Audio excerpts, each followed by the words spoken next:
Bienvenidos a nuestro curso de nutrición en parálisis cerebral. Este curso que ha sido pues bastante pedido y bueno, siempre representa un reto el poder hacer un buen abordaje a nuestros pequeñitos que tienen parálisis cerebral y bueno, básicamente en este curso vamos a ver cómo evaluarlos y hasta desarrollar el menú para que ustedes puedan aprender a realizarlo. Y bueno, vamos a empezar con la parte de qué es la parálisis cerebral. Regularmente pueden encontrar PCI, que básicamente significa parálisis cerebral infantil.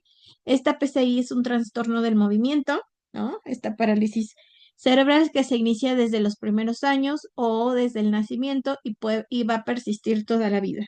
No es una afección que se cure, eso hay que tenerlo muy en cuenta con nuestros pacientes, pero sí es algo que puede cuidarse y evitarse básicamente complicaciones a largo plazo con una buena alimentación.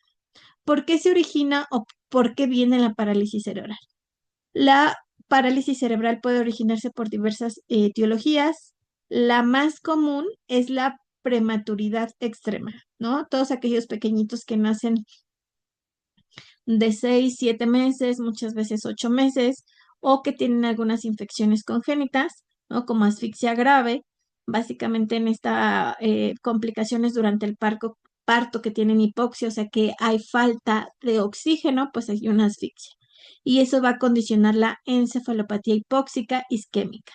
Y entonces esto va a ocasionar pues problemas en la composición del cerebro, todo lo que es su eh, neuroplasticidad, toda la información que transmite de básicamente de neurona a neurona.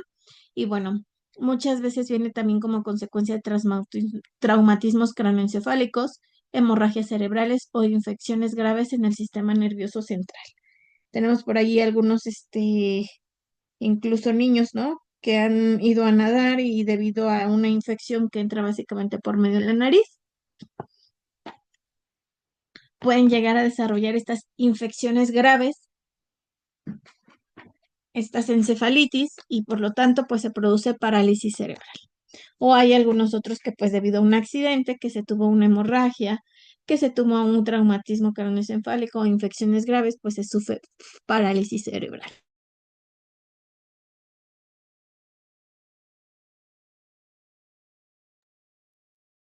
¿Qué es lo que tenemos que trabajar aquí o que tenemos que estar revisando? Bueno, lo primero es analizar los tipos de parálisis cerebral. Ustedes tienen que aprender a distinguir los tipos de parálisis cerebral en sus pacientes para que de esta manera se dé un mejor abordaje y ustedes puedan evaluar mejor a su paciente. Y entonces vamos a empezar con los tipos de parálisis cerebral. Tenemos la parálisis cerebral espástica, la atáxica, la mixta, ¿no? Que van a tener ciertas condicionantes. Lo primero que les voy a mencionar es básicamente a reconocer algunos términos que a veces van a ver en las hojas de referencia o en algunos que les van a decir sus pacientes. Tenemos la hemiplegia espástica, ¿no? Básicamente este es donde solamente se afecta un lado del cuerpo, como un brazo y una pierna, y a eso se le conoce como hemiplegia espástica. O sea, el paciente puede mover un extremo, pero no el otro. Tenemos la diplegia espástica. En esta las piernas se ven más afectadas que los brazos y ustedes se van a dar cuenta, ¿no? Las personas que básicamente no pueden caminar, no pueden deambular, pero sí mueven los brazos, ¿no? Pueden sentarse, pueden hablar, pueden desarrollar básicamente toda esta parte de la comunicación oral y vamos a tener afectados solamente los miembros inferiores. Y tenemos la cuadriaplegia o tetraplegia espástica. Esta es la más común en nuestros pequeñitos con parálisis cerebral infantil que debido a una hipoxia, a una prematurez, se desarrolló. Entonces, en esta ambas partes del cuerpo, es decir, brazos y piernas, se ven afectados y lo podemos tener aquí, ¿no? Y bueno, también tenemos la mixta, que puede ser atenoide, que básicamente también puede considerarse una cuadriaplegia, pero aquí va a depender el grado, ¿no? De complejidad, ¿no? Puede ser que el paciente mueva ligeramente, que necesite a veces aparatos, que necesite, bueno, que se muevan básicamente con algunos ayudadores, pero aquí es lo que tenemos que identificar, ¿no? ¿Cuál es el caso de nuestro pequeño o nuestra pequeñita para que ustedes lo puedan analizar? Ahora vamos a ver el paciente con parálisis cerebral espástica. La espasticidad se caracteriza principalmente por el aumento del tono muscular, que es una hipertonía. O sea, estos músculos duros, ¿no? Donde no puede básicamente mantener relajado la masa muscular, entonces el paciente está todo el tiempo duro. A eso le llamamos espasticidad. Y puede ser, como le dije, de un solo lado, ¿no? La hemiplegia, o puede ser la diplegia, que es todas las extremidades, o la cuadriplegia, donde es todo el cuerpo, ¿no? Básicamente vamos a tener incluso que el tronco, ¿no? Les cuesta trabajo y por eso es que casi se hacen hacia atrás. Están rígidos nuestros miembros del cuerpo, así como la espalda. Entonces ahí es donde ustedes lo van a ver. Estos están rígidos y básicamente este problema de la espasticidad que causan en los músculos, pues también la vamos a encontrar en los músculos internos, que vamos a hablar principalmente del sistema gastrointestinal y van a tener problemas también orales. La persistencia de esta hipertonía o de esta espasticidad se pueden acompañar de deformidades fijas, crónicas e irreversibles, ¿no? Puede afectar, entre otros músculos, el tórax, lo que yo les decía, el abdominal, diafragma, la laringe, la mandíbula, la lengua, y se manifiesta en poca movilidad de la lengua y respiración insuficiente e irregular. Entonces aquí tenemos que analizar. Muchas veces aquí vemos a pequeñitos con parálisis cerebral espástica que incluso necesitan, ¿no? El catéter para respirar porque no lo pueden hacer a través de la nariz.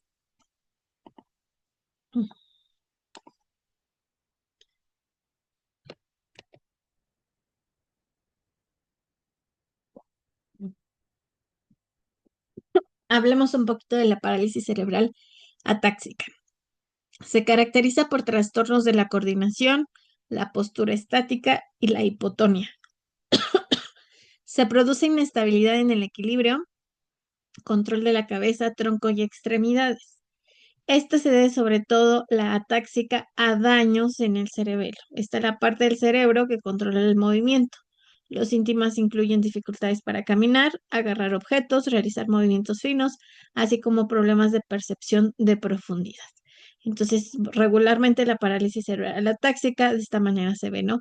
Control como en el equilibrio, ¿no? La cabeza, tronco, extremidades, pero me gustaría que reconociéramos la diferencia entre la táxica y básicamente la espástica, es que este tipo de pacientes tienen hipotonía, o sea, no pueden equilibrarse, no tienen control de la cabeza, control de extremidad, que puede confundirse con la espasticidad, pero esto se les va de ladito, no la tienen dura, no se ven rígidos sus brazos, no se ven rígidas las piernas, sino que tú lo tocas y son pacientes que les decimos, ¿no? Se sienten aguaditos, se sienten muy suavecitos, lo que son sus músculos, los que son sus extremidades. Y por eso pues tienen movimientos, básicamente finos, ¿no? Va a depender aquí el grado de motor gross, ahorita lo vamos a ver, para realizar estos movimientos, así como la percepción, ¿no? Que pueden tener ahí problemitas. Ahora vamos a ver la atetoide o discinética. Se caracteriza principalmente por movimientos lentos e involuntarios que se agravan con la fatiga y las emociones.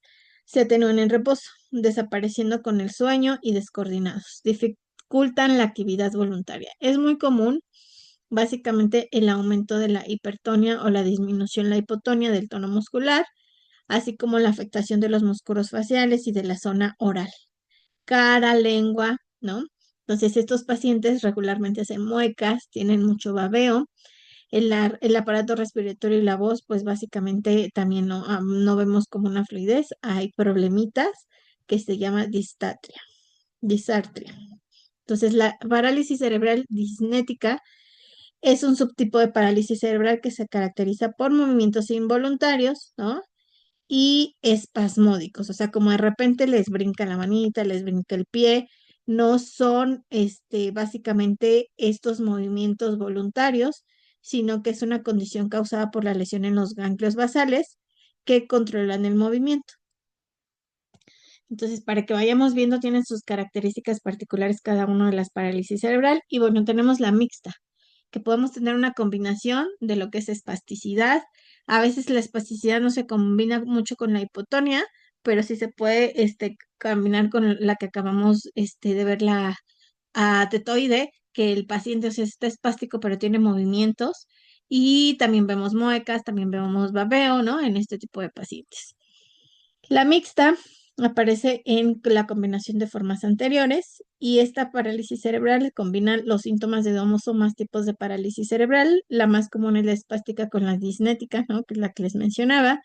Y entonces esta es una afectación en múltiples áreas del cerebro y ocurre después del nacimiento. El tono muscular, la coordinación, el movimiento, pues básicamente lo va a tener afectado nuestro paciente. Aquí les puse una imagen para que recordemos un poquito más, ¿no? Toda esta parte de los tipos de daños de parálisis cerebral y áreas del daño cerebral involucrados. Aquí vemos básicamente si se dan cuenta, con el espástico vamos a trabajar más la parte central, ¿no? De aquí del encéfalo. Aquí vemos que ya en la tetraplegia se afectó más parte del cerebro. Aquí en la hemiplegia siempre se afecta un daño, regularmente se refleja al anterior, ¿no? Aquí vemos, por ejemplo, el daño que está viendo la acidez zona frontal está en el derecho, pero acá tiene el problema en el izquierdo, ¿no? Que es el hemisferio que controla esta parte del cuerpo. Acá pues obviamente van a estar los dos involucrados. Acá ya vemos afectado más la zona interna, si se acuerdan, más la parte del encéfalo que la corteza. Y entonces por eso tenemos el distónico, el atetoide o el atáxico, que básicamente es por el problema que tenemos como interior. Entonces ahí ustedes tienen que estar revisando, ¿no? Cómo va a ser la participación, básicamente regional, en todo el cuerpo de estas afectaciones. ¿Por qué es tan complicado tener este tipo de pacientes? Primero, el reconocimiento. Muchas veces el paciente no sabe qué tipo de discapacidad tiene su pequeñito, ¿no? Si es hemiplegia, si es diplegia, si es tetraplegia, si es atetoide, si es distónico, si es atáxico. Y entonces, o a veces ya traen el diagnóstico y nosotros no sabemos pues a qué se refieren. Por eso es importante que ustedes identifiquen. Porque el identificar, por ejemplo, el paciente que es espástico, pero tiene tetraplegia o tiene displegia o hemiplegia, vamos a llevarlo a las alteraciones que va a tener en el tracto gastrointestinal, a diferencia de lo que es el distónico, ¿no? O el atetoide, que ahí vamos a tener otros problemas a los que nos vamos a estar enfrentando en esta parte del tracto gastrointestinal o la alimentación del niño que tiene parálisis cerebral. Lo primero que se reconoce en este paciente es la función motora. En la parálisis cerebral, principalmente se va a clasificar al sistema, ¿no? Que nosotros tenemos así, sistema de clasificación de función motora, que son las siglas GMFCS. Esta clasificación está diseñada para que tú identifiques a los pacientes que tienen parálisis cerebral, y se basa en los movimientos que inician involuntariamente y se clasifica en 5 niveles de mayor a menor afectación, ¿no? Ahí vamos a estar viendo. Entonces, estos niveles o esta clasificación nos permite reconocer las limitaciones y las necesidades de asistencia para el paciente que tiene parálisis cerebral. Esta clasificación va a evaluar la capacidad motora gruesa del individuo, el nivel de limitaciones funcionales y la necesidad de asistencia para la movilidad y para las actividades de la vida diaria, como la alimentación, ¿no? La limpieza, el ir al baño, ¿no? Toda esta parte tenemos que estar revisando, ¿no? Como qué tantos puede tener cubiertas sus actividades de la vida diaria, o si utilizan andadores, sillas o ruedas, y básicamente va a depender de un cuidador.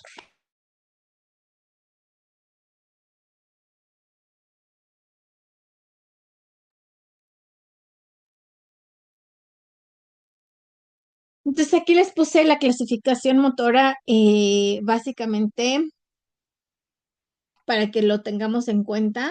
Acuérdense que básicamente nos va a hablar de cómo el niño puede desarrollarse, ¿no? O el adulto que tiene parálisis cerebral. Entonces nosotros vamos a ver que es el grado 1 de esta clasificación de la función motora, es El niño puede caminar tanto exterior como en interior, realiza actividades relacionadas con el sistema motor grueso como correr, saltar, pero sí tiene problemas en la coordinación y en el equilibrio. El básicamente motor 2, el niño puede caminar tanto en el interior como en el exterior, tiene que subir básicamente sostenido o necesita ayuda para poder subir escaleras, experimenta dificultad para caminar en superficies desniveladas o inclinadas, así como en multitud con personas o en espacios pequeños, ¿no? Entonces le cuesta más trabajo. La función motora 3 podemos ver que el niño puede caminar en el interior o en el exterior, pero va a necesitar un dispositivo de movilidad, que yo les decía, un andador, una silla de ruedas, pero puede mover las manos, ¿no? Entonces puede deambular de alguna manera el paciente en distancias básicamente pequeñas. En el básicamente función motora grado 4, el niño requiere el uso de dispositivos de ayuda de deambulación. O sea, básicamente ahí se necesita o el biprestador, o la silla, o la andadera para poder moverse.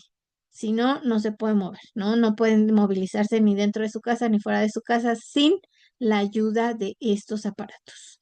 Mantiene preservada la capacidad de mantener erguido tronco y cabeza, lo que llamamos básicamente control cefálico, o sea, si te tiene control cefálico o control de tronco superior. Y vamos a tener también el grado que sería la función motora 5, que es la incapacidad de ejercer control voluntario del movimiento. El paciente, podría mantener la postura erguida de tronco y cabeza por pequeños tiempos o por pequeños lapsos. Todas las áreas de la función motora están limitadas, no tiene capacidad de movilidad independiente y debe ser siempre transportado, ¿no? Para que podamos ver un poquito. Y ya el más, básicamente aquí, la función motora, ustedes la tienen que establecer, ¿no? Porque hay niños con parálisis cerebral, pero hay algunos que van en función motora de acuerdo al grado de dependencia o al grado de movilidad dependiente que podrían tener, para que nosotros lo estemos analizando. Por eso es que van a grados, ¿no? Aquellos, pequeñitos, pues que tienen la incapacidad completa básicamente de tener la postura erguida, cabeza, que normalmente es lo que vemos que tienen algunos sillas de ruedas, que se dan cuenta que esta silla de ruedas solamente llega como a la mitad, y hay algunas que tenemos incluso el sostén para cabeza porque no tiene, ¿no? Que son las sillas de parálisis cerebral, las que vemos más con estos términos. Que por eso lo vemos, pero eso no significa, básicamente les decía, que el niño que deambula no tenga parálisis cerebral, sino que la función motora es en un grado menor que aquel que sí necesita pues hasta sostén en la cabecita.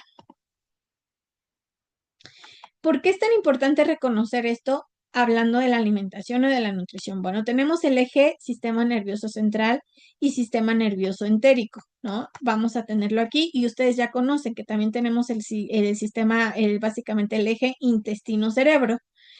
Si el cerebro está afectado y hay una parálisis y hay un problema básicamente de regulación, obviamente que eso también nos va a dar problemas gastrointestinales. Por eso es que estos niños tienen muchos problemas gastrointestinales. Aquí vamos a ver un poquito de lo que realiza cada sistema, tanto el nervioso central como el nervioso entérico, que se va a encargar básicamente a formas periféricas. En la parálisis cerebral vamos a tener ese desbalance del eje, tanto del sistema nervioso central como del sistema nervioso entérico. El sistema nervioso central, si ustedes se dan cuenta aquí, trabaja en el control orofaringio. Entonces, obviamente a mayor grado del motor gross, pues mayor actividad vamos a tener ¿en qué? En control orofaringio.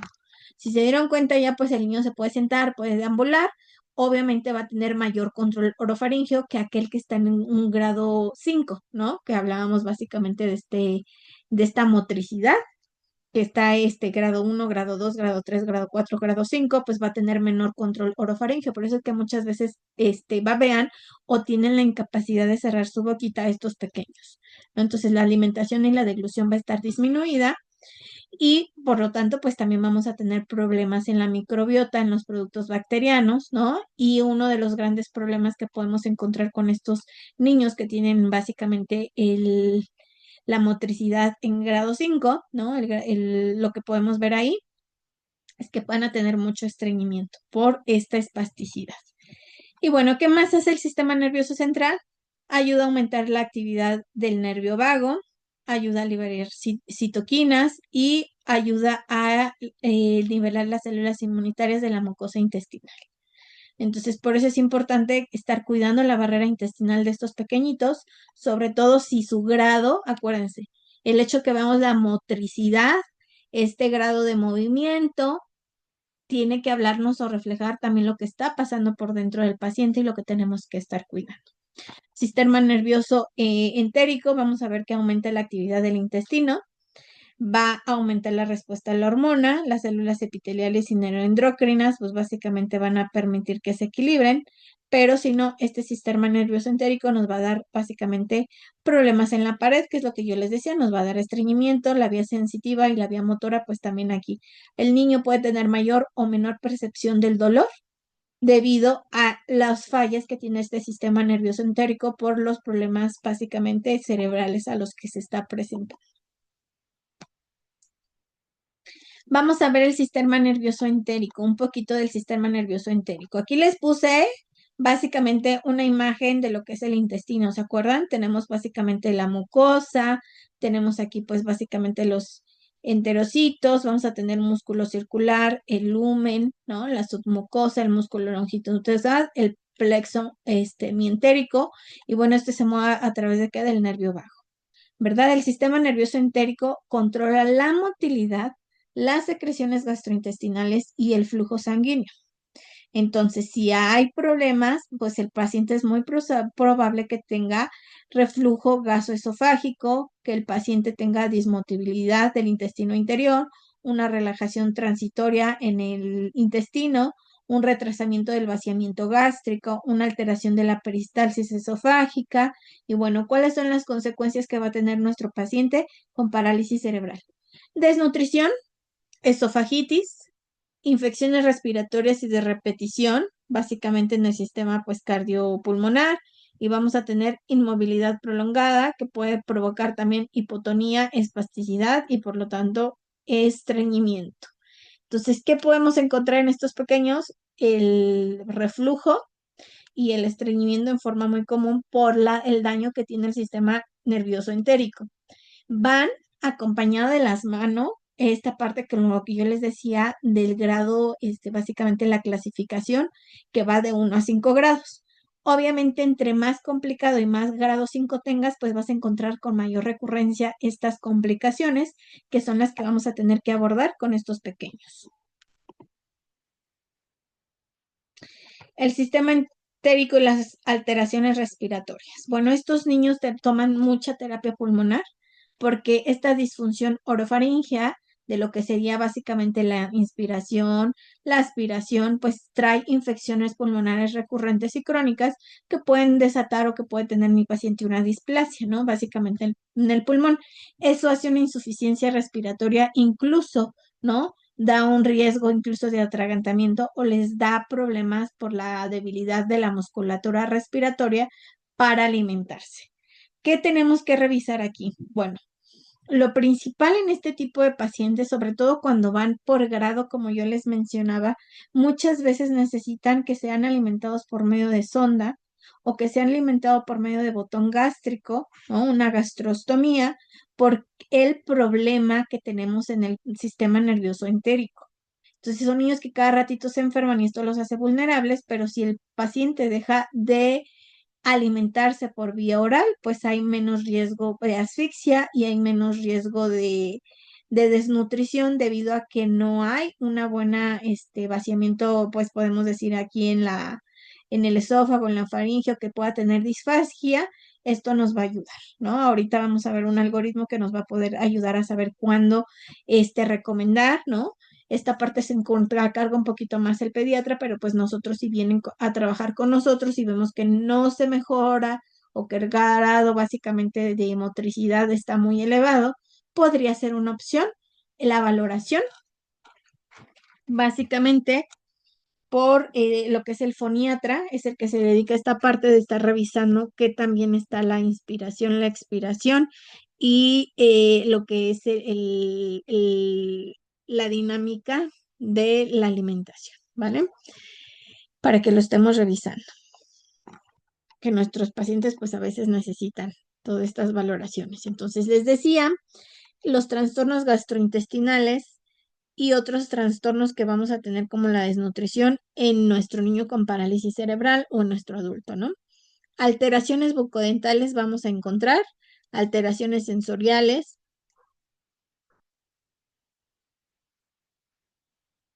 alteraciones ortopédicas y deformidades, falta de deambulación y dependencia de los cuidadores, pues pueden traer también problemas nutricionales, ¿no? La motilidad intestinal, pues va a traernos sobre todo estreñimiento, el problema de la deglución disfasia o que el paciente no come, y esta motilidad esofágica, pues precisamente el problema del reflujo gastrointestinal que puede estar presentando nuestro paciente por alteraciones neuronales. ¿Qué problemas nutricionales vamos a tener por esta afectación del sistema nervioso entérico y pues del nervioso sistema central, verdad? Entonces, en la parálisis cerebral, debido a la prematuridad, la encefalopatía hipóxica, las infecciones en sistema nervioso central pueden darnos, como yo les decía, la disfagia orofaringe, o sea, el paciente es incapaz tal vez a veces de alimentarse vía oral, pero esto también va a tener una alteración del metabolismo del calcio y del fósforo y vamos a tener una desnutrición. Estos pequeñitos tienen que estar básicamente muy cuidados porque debido a la alimentación pueden tener básicamente, son pacientes muy cuidados porque tienen riesgo de osteopenia y de osteoporosis, o sea, son muy vulnerables los huesos por esta relación del metabolismo calcio-fósforo. Y obviamente que si no pueden comer, les cuesta trabajo, no lo disfrutan, pues les va a dar, no van a querer comer, va a estar peleando la mamá o el cuidador con este paciente y pues eso le va a llevar a una desnutrición, ¿no? Son personas muy, muy delgaditas. Entonces, en encefalopatías, ¿no? Metabólicas que tenemos también causas frecuentes como son el síndrome de Dravet, el de Lennox-Gastaut, la encefalopatía mioclónica, el síndrome de Rett, Algerman, las aminoacidopatías, acidurias, ¿no? Trastornos en el ciclo de la urea, pues también nos van a dar problemas nutricionales, como esta disfagia por conciencia y coordinación, desnutrición, dieta cetogénica en epilepsia o una evolución muy fluctuante. Entonces, los principales problemas nutricionales que vamos a tener ahí y que podemos enfrentarnos es precisamente que el paciente requiera una dieta cetogénica precisamente por el grado de epilepsia. De acuerdo a nuestro grado de motricidad, nosotros estamos viendo que ya hay una que le llamamos epilepsia estructural, que es debido al daño que ha tenido el propio cerebro con estas alteraciones estructurales que ha tenido. Malformaciones congénitas del sistema nervioso central. Tenemos displasias corticales, trastornos de línea media, hidrocefalia, síndromes polimalformativos, que pues obviamente van a dar disfagia, epilepsia, ¿no? Vamos a tener ahí discapacidad intelectual y la conducta que pueden dar estas malformaciones o estos problemitas. Discapacidad intelectual en el trastorno del espectro autista pueden tener infecciones del sistema nervioso central, poligenética o sindrómica, ¿no? Esta discapacidad. Y básicamente ahí va más como a la conducta que a problemas nutricionales, ¿no? O sea, solamente porque no quiero, pues no lo consumo. En lesiones vasculares, pues sí tenemos que tener igual, ¿no? La disfagia orofaringea y de acuerdo al grado de traumatismo, pues nos va a dar el problema nutricional. Los tumores. Hay pacientes que pueden tener parálisis cerebral por tumores adultos y pueden ocasionar también disfagia, desnutrición y problemas en el movimiento. problemas de enfermedades neurodegenerativas, ¿no? Enfermedades mitocondriales, leucodistrofia metacrómica, adenoleutrodistrofia, ¿no? La lipocitis ceroidea, pues también nos va a dar estos problemas de disfagia, esas afectaciones de los pares craneales y la desnutrición. Aquí no viene como tal también lo que es el Parkinson, pero acuérdense que también ocasiona disfagia y el paciente no come y como hace interacción con el medicamento que es la levodopa, pues también va a traer una desnutrición a nuestro paciente. Entonces, todo lo que tenga una actividad en nuestro sistema nervioso, en el cerebro, pues va a tener una alteración en la alimentación para que ustedes lo estén revisando. Tenemos también las miopatías congénitas, distrofías mióticas, defectos del tubo neural, donde vamos a tener alteraciones del metabolismo, riesgo de obesidad, sobre todo en el mielingocele. Y en enfermedades neuronales progresivas, pues sí, ahí tenemos la atrofia muscular espinal o las distrofías musculares de Duchenne. Riesgo de obesidad podría tener riesgo de desnutrición por disfagia y alteración del metabolismo del calcio y del fósforo, que puedan tener este tipo de pacientes con problemas o alteraciones en el sistema neuronal. ¿Cuáles son las principales dificultades que nos vamos a enfrentar? Bueno, aquí se los puse, ¿no? La disfagia, las alteraciones dentales, el uso de los fármacos que se les da a este tipo de pacientes, el reflujo gastroesofágico, el estreñimiento. Recuerden que el problema que vamos a encontrar aquí son estas alteraciones en la alimentación, en la comunicación y básicamente también tenemos alteraciones sensoriales en nuestros pacientes para que lo estén revisando así. Un evento cerebrovascular no va a tener como tal una alteración, va a depender del grado del EBC, Philly, pero regularmente en el EBC, como solamente es un problema como más superficial, no está como tan interno, pierden lo que sería nuestra, podemos decir la motricidad o el movimiento, pero con terapia se recupera, ¿no? No es como que queda así marcado, a diferencia de cuando sí ya hay un problema mayor, ¿no? Que sí es más interno. Entonces, un EBC probablemente se reabsorba y el paciente pueda recuperar. He tenido pacientes adultos mayores con problemas de eventos cerebrovasculares que no podían hablar, que les causaba trabajo básicamente la alimentación, pero ahorita sí vamos a ver el día de mañana un poquito más de estas tendencias de vibraciones donde se recupera un poquito y el paciente recupera funciones. Algo que no pasa en el paciente con parálisis cerebral, aunque tenga muchas terapias, porque no hay forma de regenerar lo que se perdió pues por la hipoxia, ¿no? O por la alteración de nacimiento, ¿no? Básicamente estos niños prematuros que no terminaron de madurar su cerebro, pues no hay forma en que lo recuperemos, a diferencia de otras enfermedades. Entonces, ¿qué otras alteraciones nos vamos a encontrar? Este problema de que no se mueven puede causar deformidades, escoliosis, incluso la misma espasticidad que jala los huesitos. Por ejemplo, a mi niño cuando le hicieron su cirugía de isquiotibiales, ¿no? Básicamente le hicieron los isquiotibiales porque estaba jalando tanto que estaba causando una subluxación de cadera, ¿no? Y básicamente iba a romper el hueso, el tejido muscular que jala tanto, entonces se tiene que cortar el músculo, pues precisamente para evitar, eso no significa que se va a recuperar, ¿no? Porque el tono, pero si se vuelve a recuperar esa ruptura que hicieron de tejidos y otra vez regresa la espasticidad con menos fuerza, pero por eso es que tenemos que revisar a lo que se enfrenta el paciente. Las convulsiones y las distonías a las que puede enfrentarse. Y bueno, el paciente puede tener disminución en la fuerza muscular, disminución básicamente también, acuérdense, del músculo en el aparato respiratorio que va a dar infecciones repetidas o que el paciente tenga mucho tiempo o constantemente flema. Neumonías de repetición, menor actividad física y obviamente el déficit de micronutrimentos, así como las úlceras por decúbito, puede ser algo que podamos enfrentarnos con este tipo de pacientes. ¿Cuál es la importancia de la alimentación en la parálisis cerebral? Bueno, los niños con discapacidad neurológica son susceptibles a padecer trastornos en el desarrollo, así como el retraso en cuanto a la afectación motora en talla y en peso. Son pacientes que tienen un peso, un volumen muscular, un volumen óseo distinto al de la población que se está moviendo. Entonces, la nutrición en estos pacientes es muy importante para ayudar a estos trastornos de la alimentación, como la disfagia, como el reflujo gastroesofágico, así como algunos otros trastornos funcionales del aparato digestivo, como es el estreñimiento, al que se presentan constantemente, que es doloroso y que a veces pues también, ¿no? Estresa tanto a la familia como al paciente.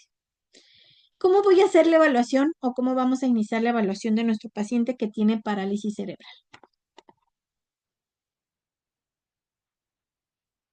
Sí ven, porque dice que se pausó mi presentación. Déjenla vuelvo a compartir. ¿Ya la alcanzan a ver?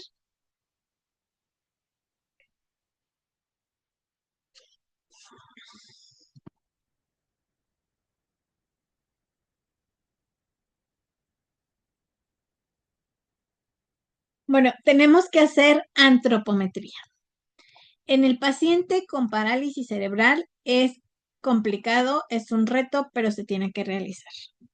Tenemos que hacer bioquímicos, igual que en otro paciente, se tiene que medir una biometría, una química sanguínea, ¿no? Incluso los exámenes generales de orina. Son pacientes que regularmente están muy cuidados cuando tienen seguimiento básicamente clínico. Sin embargo, hay niños que han sido diagnosticados, y sí me ha tocado, donde nunca han tenido una evaluación, ¿no? Desde que nacieron, pues se han encontrado básicamente estables, pese a su condición de parálisis cerebral, pero no han tenido seguimiento. Entonces, cuando les lleguen este tipo de pacientes, ustedes tienen que hacer un seguimiento integral. Estos niños también se trabajan en conjunto con el pediatra, ¿no? Se tienen que trabajar en conjunto con básicamente el médico rehabilitador o el fisioterapia que les dé, que les esté trabajando esta parte del movimiento, porque ellos no se mueven, si no los mueven los cuidadores. Los dietéticos, que es importantísimo estar analizando cómo comen estos pequeñitos, quién les da de comer, cuánto tiempo se tardan en comer, porque es mucho tiempo el que se invierte en esta parte de los dietéticos, ¿no? Entonces, vamos a empezar a ver cómo se tienen que hacer la evaluación.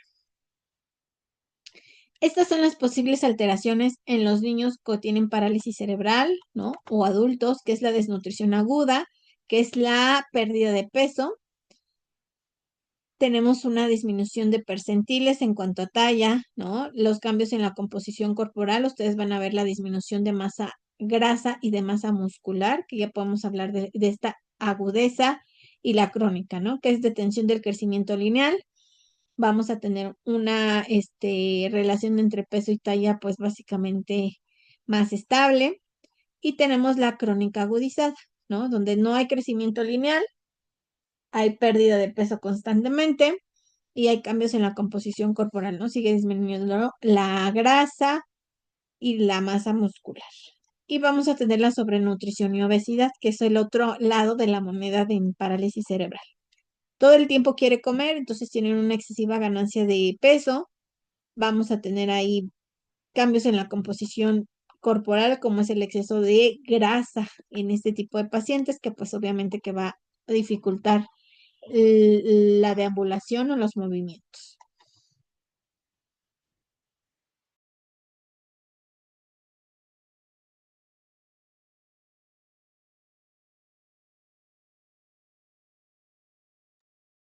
La exploración antropométrica. Bueno, en la exploración en el paciente que tiene parálisis cerebral es compleja, como yo les decía, es un reto para nosotros porque no podemos medir un crecimiento longitudinal como en el paciente que tiene biperestación, o sea que podemos poner de pie. Lo importante no son las medidas o los cálculos aislados, sino el seguimiento periódico de estos niños para que ustedes revisen su progresión individual y vigilar si el niño sigue su propia curva. ¿Por qué les importa esta parte? Siempre les digo, a veces en la evaluación queremos decir, se encuentra en rangos, ¿no? tenemos tablas específicamente para parálisis cerebral, pero para estos niños pues estudiaron cierto grupo y las circunstancias son diferentes. No se toma en cuenta a veces la talla del papá, la mamá, las circunstancias, la alimentación, etcétera. Entonces, por eso es importante que en vez de que tú quieras hacer cálculos aislados y comparar, a diferencia de lo que evaluamos con otros niños como talla para la edad, peso para la edad, talla para el peso, sino que nosotros vayamos a hacer su progresión individual para que siga su propia curva de crecimiento, de aumento de tono muscular, de aumento de grasa corporal, pero en el beneficio de nuestro pequeñito. Aquí no va a importar como tanto el compararlo con otro grupo, sino con él mismo. Eso es lo que quiero que se lleven en esta parte o en este curso. El peso es un reto. Se obtiene regularmente el peso mediante el pesabebés en aquellos que son pequeñitos. Y si no, se tiene que hacer una doble pesada gracias al cuidador que los carga, que están en el brazo del cuidador, ¿no? Entonces, ¿cómo se hace esto que es el más común? Tomas básicamente al bebé, la mamá se sube o el papá se sube a la báscula, tomas el peso y después le das al pequeñito y se vuelve a registrar ese peso. Entonces ya nada más se resta, ¿no? Básicamente el peso que tenían solos para saber cuánto pesa el niño. Eso es más fácil de realizar. Pero también tenemos este tipo de sillas y el donde se pone regularmente, ¿no? Que es en las que trabajamos mucho en Teletón, que viene esta, se sube la silla y después se ponen ceros ya que se puso la silla y ahora sí se pone al paciente y entonces ya se toma el peso, ¿no? O en este caso de estar sentado en su silla, se siente en esta y esta nos va a arrojar el peso.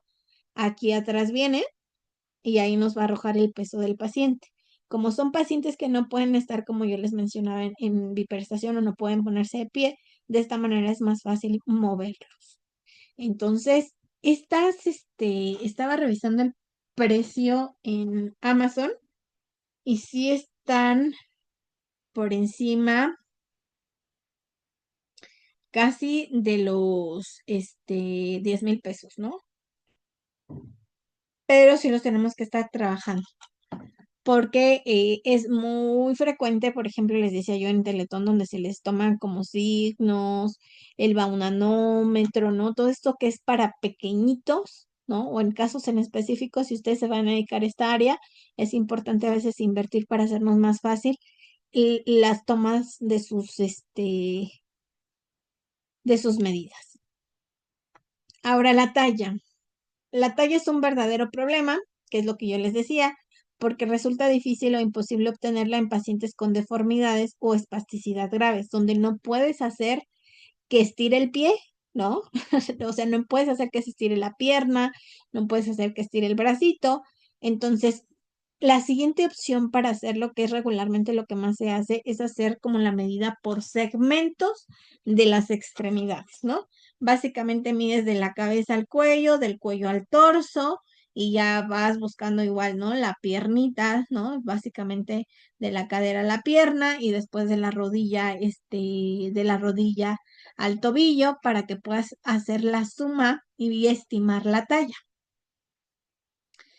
Una alternativa muy común que se utiliza en el paciente con parálisis cerebral es básicamente medir las extremidades. Con eso vas a tomar la talla de tu paciente. ¿Cuáles son? La longitud del brazo, que es la distancia desde el acromión al oleocranón. Y vamos a tener también la longitud de tibia. Se mide desde el borde superior y medial de la tibia hasta el borde inferior del maleolo medial para poder tomar la talla del paciente. Entonces, aquí les voy a poner las formulitas, ¿no? Ahorita para que ustedes tomen la talla. Composición corporal. Bueno, las principales guías pediátricas, que son la NASPAN y la ESPAN, recomiendan que la valoración nutricional de estos pacientes no se base solo en las medidas del peso y la talla, o sea, no solamente va a ser exclusiva de esto. Por eso nosotros necesitamos medir la composición corporal. Se pide perímetro del brazo y los pliegues cutáneos tricipital y subescapular para poder tener una interpretación de la composición corporal. Básicamente tenemos que hacer pliegues. Es donde sí van a usar mucho el plicómetro para tomar estos pliegues cutáneos y su cintita para tomar circunferencia de brazo. A mí también me gusta tomar circunferencia de piernita y pantorrilla para revisar que no reduzca el tono muscular, al contrario, que vaya subiendo, y esto me va a ayudar a saber que el paciente tiene una mejor composición corporal. Lo mismo que el pliegue cutáneo, ¿no? Hay pacientes que se les nota las costillas, ¿no? Yo porque lo evalúo a veces con mi hijo, no está hospitalizado, y veo cómo le desciende su grasa corporal, y cuando come bien, pues no se nota, se ve la adiposidad, a pesar de que son personas que casi no tienen grasa. Ahí lo tenemos que estar revisando, ¿no? En esta parte de la composición corporal para que lo estemos cuidando o analizando. El perímetro del brazo se realiza sobre el brazo no dominante. Generalmente ellos van a tener un lado dominante,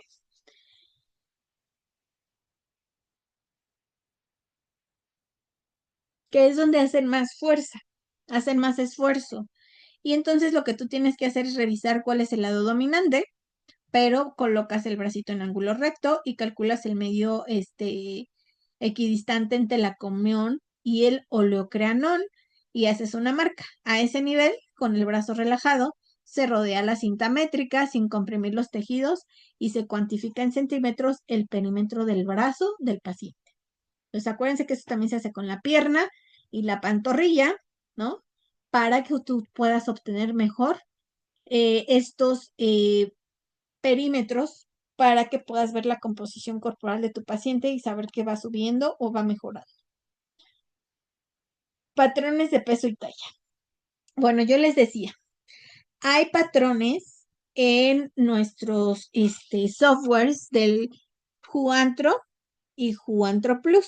Estos se descargan directamente de la tabla de la OMS para que los puedan tener. Ahorita vamos a navegar un poquito en ellos para que podamos estar revisando estos patrones que sí son para nuestros pequeñitos con parálisis cerebral. Aquí les puse lo de los segmentos. ¿Se acuerdan? ¿Cómo voy a sacar la talla de mi paciente? Yo les decía, el primero es la longitud tibial del maleolo, ¿no? Que vamos a tener aquí hasta básicamente la tibia, que vamos a tener. Entonces se multiplica 3.26 por la longitud de la tibia más 30.08. Ese sería una estimación de talla. Otro se hace por segmento superior, básicamente del acromión a la cabeza del radio, que es, les decía, del hombro aquí, y esta es la fórmula, ¿no? Segmento superior, 4.35 más segmento superior más 21.8, y se puede dar una estimación en cuanto a la talla. Longitud de rodilla, se pueden ver los cóndilos femorales, aquí está el cóndilo y acá está, ¿no? Entonces tú vas a tomar la longitud de rodilla a talón, y es 2.69 por largo de rodilla más 24.2, y esa es una estimación de la talla por segmentos. Por eso les decía que es difícil la evaluación antropométrica en parálisis cerebral, porque vean aquí si vemos una escoliosis muy marcada, donde a ti te sería imposible medir el torso por segmentos, porque pues obviamente que este lado es más corto que este. Entonces, por eso se estima la talla de esta parte, porque también no puedes poner el pie derechito de tu paciente porque cuesta mucho trabajo por la espasticidad, ayudarle a tener básicamente relajado o que pueda extender completamente el piecito. Longitud del brazo, aquí tenemos un ejemplo. Acuérdense del hombro al codo, donde también con longitud del brazo puedo yo sacar la estimación de la talla según Stevenson. La talla en centímetros es 4.35 por la longitud del brazo más 21.8. Es una estimación de la talla en quién, en mi paciente que tiene parálisis cerebral. Y también por longitud de la tibia, ¿no? Que es lo que yo les decía, se mide en centímetros y tenemos la fórmula para niños y la fórmula para niñas, que básicamente aquí está la fórmula. Lo único que nos va a cambiar que es la edad del paciente y la longitud de la tibia, ¿no? Que es la piernita que estábamos hablando en la diapositiva acá, ¿no? Que esta básicamente es lo que vamos a tener en cuanto a la tibia.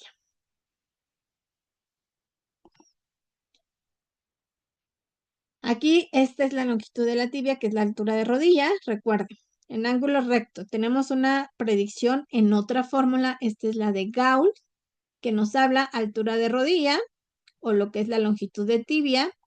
Es 2.473, aquí si viene la edad, más 21.818, 21.155 en niñas, para poder estimar la altura o lo que sería la talla de nuestro paciente gracias a la altura de rodilla. Entonces aquí tenemos que ir viendo que se nos hace más fácil para poder estimar lo que es la talla. Y yo les decía, no tanto para hacer índice de masa corporal, pero sí para que tú veas que tu paciente está creciendo y también ver la salud ósea, ¿no? De estos pequeñitos. Acuérdate, por eso es importante tomar segmentos. Regularmente tienen muy poco tejido graso y muscular, como ustedes pueden ver aquí en las piernitas. Entonces, lo importante es que el paciente siga creciendo o mejorar su composición corporal. La grasa corporal también es algo que tienen que evaluar, porque recuerden que eso es salud, es un símbolo de salud. Aquí viene un ejemplo de la palpación de piel para un panículo adiposo.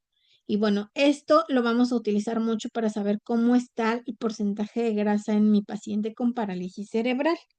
Vean, aquí tenemos básicamente se necesita pliegue tricipital, pliegue subescapular para poder hacer básicamente una estimación, ¿no? Aquí tenemos para niños y para niñas, lo que va a ser la estimación, ¿sí?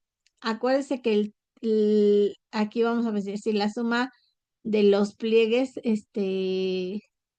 tricipital subescapular es mayor a 35 y vamos a tener aquí, ¿no? Cómo son las sumas o cómo se mantienen. Aquí siempre se tienen que hacer las formulitas para poder estimar básicamente cómo lo estamos. Aquí tienen la corrección, ¿no? Niños regularmente está en 5, o sea, tienen básicamente bien poquita grasa corporal. Grados severos del grado, acuérdense, motor, pues sí pueden tener incluso menos de 5. Los que ya tienen mayor cantidad de movimiento, en 2.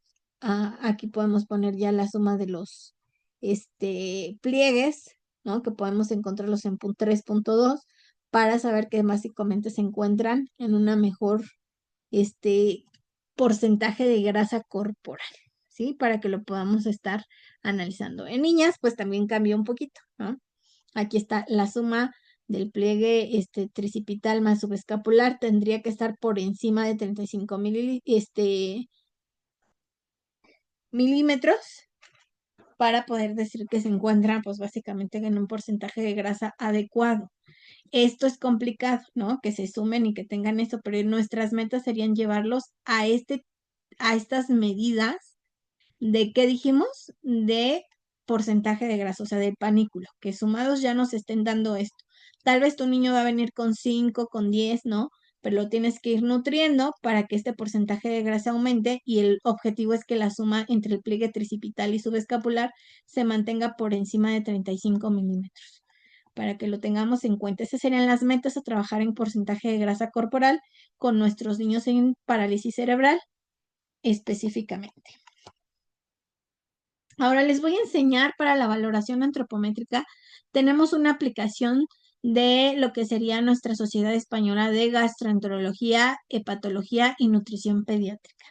Me gusta porque nos ayuda básicamente a hacer una estimación. Esta presentación, acuérdense que yo se las voy a dar, pero ahorita les voy a mandar el link para que naveguemos y ustedes puedan ver cómo les aparece y cómo lo podrían estar trabajando en consulta.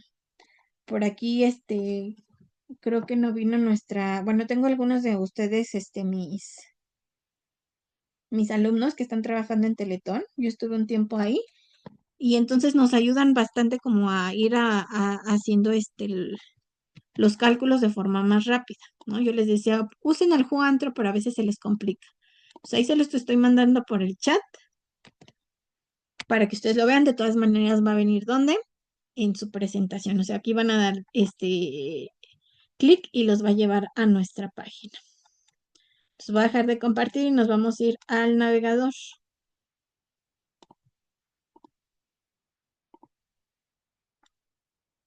Miren, ahí se habló este artículo no lo pude descargar, pero está bien bueno, chicas. Voy a tratar de descargarlo. Habla básicamente de los efectos negativos de la espasticidad y las ventajas en la espasticidad. En este tipo de pacientes, ¿no? Las parálisis cerebrales espásticas, pues tienen sus ventajas y sus desventajas, ¿no? Como son las contracturas. Sin embargo, pues también le ayuda a mantener una función circulatoria periférica, previene trombosis, ¿no? Y puede ayudar en actividades de la vida diaria, sobre todo el ejercicio, ¿no? Les funciona a ellos bastante. Entonces, para que podamos ver, ¿no? Sin embargo, pues si les causa dolor, dificultades de sueño o estos problemas óseos que yo les mencionaba. Entonces, acá está. Ahora van a ver ahí. ¿Ya alcanzan a verlo? Aquí está la aplicación nutricional. Le pueden sacar mucha ventaja a lo que sería nuestro software en línea. Viene aquí la antropometría, la velocidad de crecimiento, la composición corporal, el gasto energético, densitometría, presión arterial, situaciones especiales y hasta les permite crear un informe y descargar, ¿no? Con los datos que ustedes metan aquí. Aquí ustedes tienen que poner primero el sexo de su paciente, hombre o mujer. Tienen que poner la fecha de nacimiento, la fecha para cálculos. Aquí le tendrían que poner hoy, se pone automáticamente la fecha. Y aquí te va a poner automáticamente la edad de tu paciente. En cuanto a antropometría, viene el peso, la longitud en centímetros, el peripetro cefálico y te va a dar automáticamente el índice de masa corporal y cómo está la puntuación, básicamente Z. Vienen índices nutricionales que tenemos aquí básicamente en antropometría, que te van a estar dando el índice de Waterloo, por Sulca, por McLaren, en la relación peso-talla, índice de masa triponderal o el índice cintura-altura, con los datos que tú vas a meter específicamente aquí. Aquí vienen los pliegues, pliegue tricipital, pliegue subescapular, pliegue bicipital, pliegue suprailiaco. Para que tú también los metas, ¿no? Aquí vas a poner el dato y entonces ya te va a poner ahí, ¿no? Vamos a poner aquí que tiene, por ejemplo, 25. Entonces aquí ya te saca, ¿no? Cómo se encuentra de acuerdo a la OMS o a Serra Mangen, que también tenemos estos terminaciones o estas tablitas para que podamos estarlos revisando, pero obviamente tienes que meter pues los datos de acá, si no, no te va a dar. Vienen los perímetros, perímetro braquial, ¿se acuerdan? La circunferencia del brazo, perímetro de cadera, perímetro de cintura, para que ustedes también lo vean. Aquí también nos ayuda o tienen la parte de la velocidad del crecimiento, que es la parte de aquí, la 2, donde aquí viene igual día, mes y año. Edad en la visita previa, cuánto tiempo transcurrió y básicamente la talla anterior, la talla actual, y eso nos va a dar la velocidad de crecimiento. Si esto lo pueden utilizar con nuestros niños con parálisis cerebral, pero también lo pueden utilizar con cualquier paciente pediátrico. Y viene la composición corporal. Aquí en la composición corporal, pues necesitas sacar la densidad corporal para que te dé, cuando metes los pliegues cutáneos, pues te va a dar la densidad corporal y porcentaje de grasa corporal.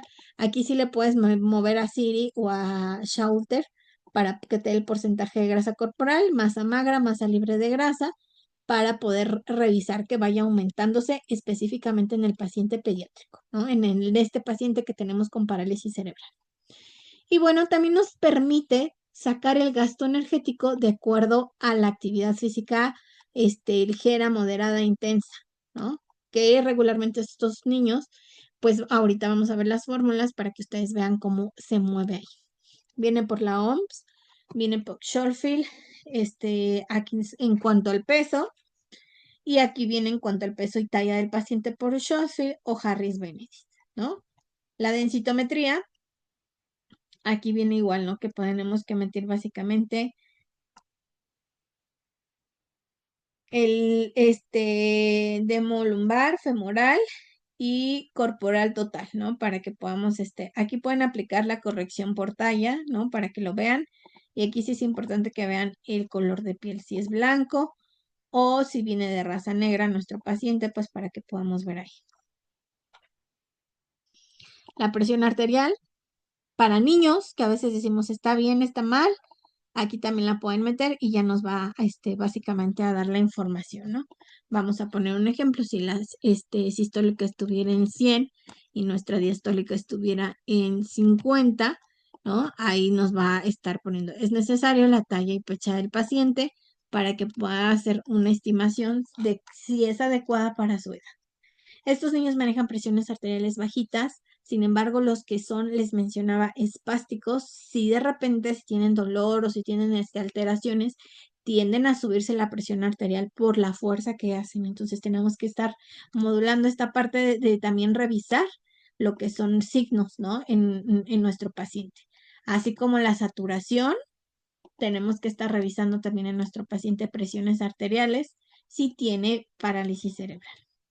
Y ya vienen básicamente las situaciones especiales, ¿no? Que vienen aquí situaciones especiales, ¿no? La edad gestacional en semanas o días, peso de recién nacido, longitud de recién nacido, perímetro cefálico, perímetro abdominal. Y aquí vienen los favoritos, ¿no? La parálisis cerebral, que nos va a ayudar a qué? A estimar talla por segmentos, ¿no? Si tú ya tienes la longitud de la tibia, si tú ya tienes la longitud de cúbito, o la parte superior del brazo o la altura de rodilla, tú puedes estimar con esos segmentos la talla. Y aquí ya nada más lo metes y ya inmediatamente te va a dar básicamente aquí cuál es la estimación de talla por las diversas fórmulas. Y ustedes ven, puede ser por Gaul o Stevenson, que tú puedas estar viendo esta parte, ¿no? Aquí vienen gráficas según Gotron, el motor Gross que yo les mencioné. Por eso es que se los expliqué al principio, porque aquí sí no les va a ver cómo está en lo que sería el, lo que sería nuestro motor Gross, ¿no? Grado 1, grado 2, grado 3, grado 4, grado 5, sin sonda o con gastrostomía, para que podamos ver básicamente el peso, ¿no? La longitud del índice de masa corporal y aquí nos va a ayudar también a estimar el grado de movimiento de nuestro paciente bajo o alto para que nos dé una estimación del gasto energético basal y el gasto energético total de acuerdo al grado de movimiento. También tenemos aquí, ¿no?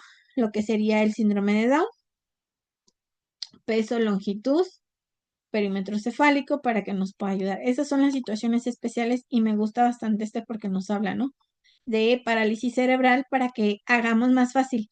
Porque si me dicen, ay, está bien hacer como en los softwares, pero esto nos va a ayudar bastante a hacerlo de manera rápida si tenemos acceso a Internet, ¿no? Para medir la longitud de la tibia, del cúbito, ¿no? La superior del brazo o la altura de rodilla para que podamos estar viendo esta parte. Y está muy dinámico y podamos estarlo viendo ahí, ¿no? Aquí viene básicamente el identificador. Yo aquí le puse mi nombre, pero ustedes le pueden poner el nombre del niño y los datos de todo el niño para que ustedes puedan descargar el informe en Excel y ya les va a dar todos estos datos para que ustedes puedan pues mantenerlos, ¿no? En un Excel ahí que lo estén cuidando. Y si no, pues nada más para que le tomen captura y pues puedan estar evaluando constantemente en su expediente clínico a su paciente con parálisis cerebral. Recuerden que aquí sí nos va a dar como una comparación para ver cómo está, pero lo importante es compararlo a él contra él mismo, constantemente, ¿no? Para saber que está bien. Está interesante. ¿Sí les abrió lo mismo? ¿Sí abrieron el link?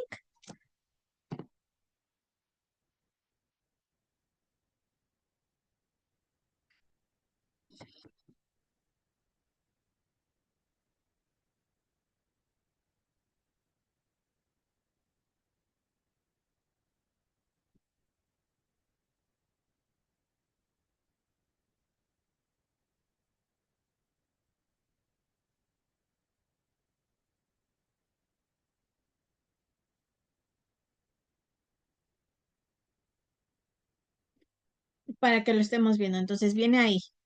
La parte que yo les mencionaba es la de las situaciones especiales para que nos vayamos directamente a cuando tenemos el paciente con parálisis cerebral para que sea más fácil trabajarlo.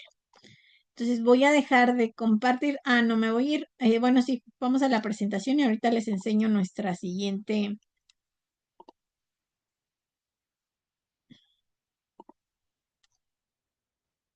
nuestras siguientes tablas que podemos encontrar ahí en la web.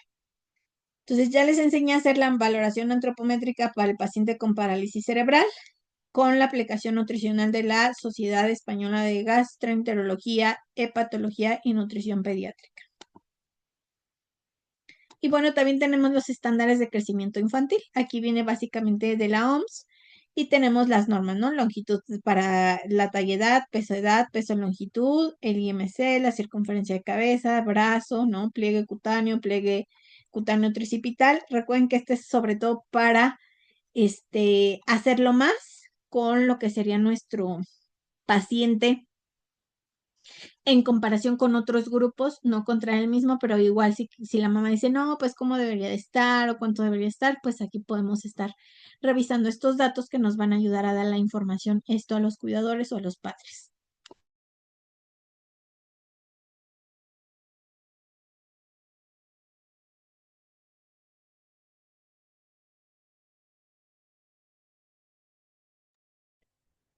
Y bueno, voy a dejar de compartir y nos vamos a regresar rápidamente aquí al navegador.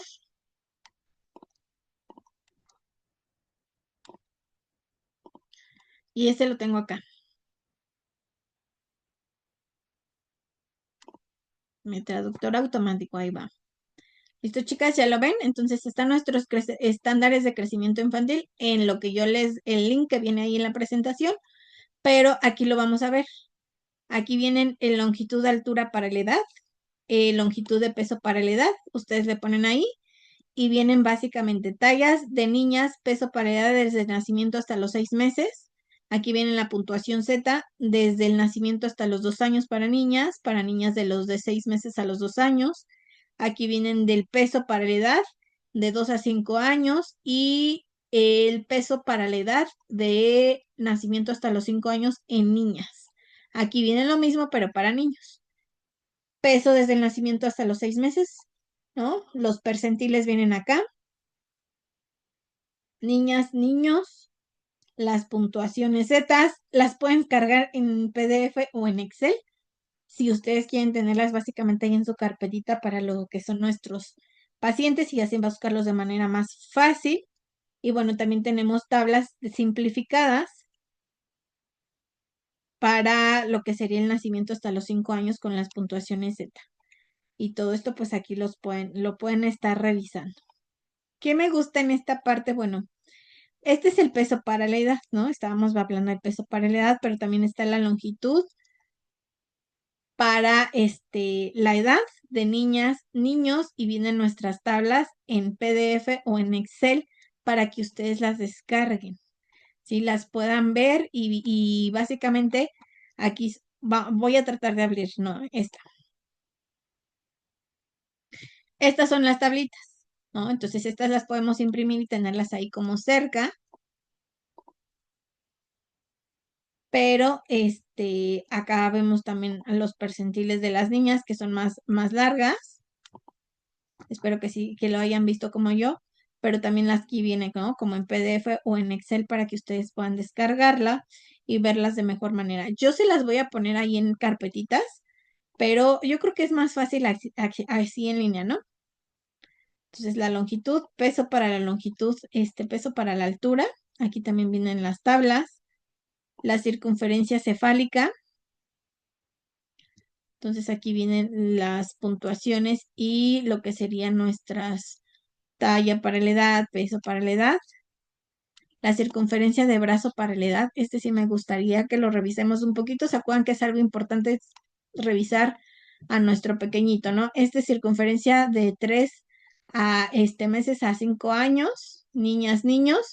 Aquí vienen las tabletas para descargar. Y entonces aquí viene, ¿no?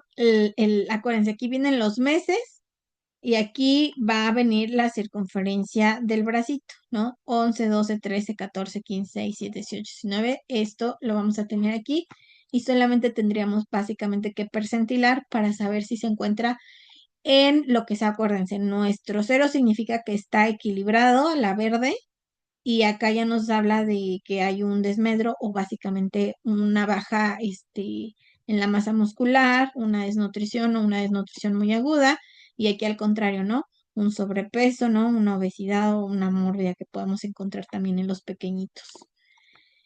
Y vamos a tener índice de masa corporal. Aquí también lo podemos encontrar. Nuestras grafiquitas, ahí lo pueden descargar también en PDF o en Excel. ¿Y qué me gusta de esta parte? Bueno, viene la velocidad del peso, velocidad de longitud, velocidad de circunferencia de cabeza, que sobre todo es para el crecimiento. Aquí viene el desarrollo motor que yo les mencionaba, ¿no? ¿Cuál es el logro de la motricidad gruesa que tienen que tener los pequeños, ¿no? En meses para la motricidad. Aquí viene el desarrollo del motor grueso para el crecimiento, la evaluación que tenemos que hacer a los pequeñitos para saber cómo va este desarrollo, básicamente que es del movimiento que podemos encontrar ahí, ¿no? Con ellos. Entonces eso lo van a encontrar aquí en el link y solamente le tienen que poner en dónde, en normas y se va bajar toda esta parte, que es donde viene. Aquí hay un software que me gusta, que también lo podemos descargar. Lo podemos estar trabajando, que nos ayuda a básicamente tener esta información básicamente en el software. Ya hay encuestas nutricionales estandarizadas, que son lo que nos va a dar el puntuación Z, el peso para la edad. Aquí hay una guía que ustedes descargan para que sepan cómo instalarlo en su computadora y hay una opción para hacerlo sin conexión. Se descarga el software o navegar en línea para utilizar este software antropológico, ¿no? Antropométrico de la OMS para que puedan ustedes ver. Viene la calculadora antropométrica, la evaluación individual y también una encuesta nutricional para que ustedes aprendan a calcular las puntuaciones específicas para este tipo, básicamente de lo que son nuestros niños, ¿no? Todo lo que tenemos que estar revisando. Entonces, revisen los cálculos, revisen el software, porque a veces puede parecer complicado, pero es solamente que lo estemos revisando.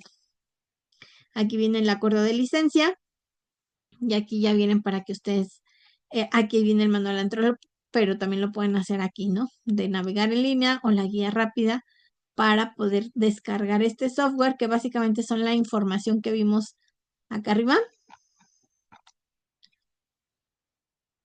pero que va a venir casi como nuestro, ay, perdón,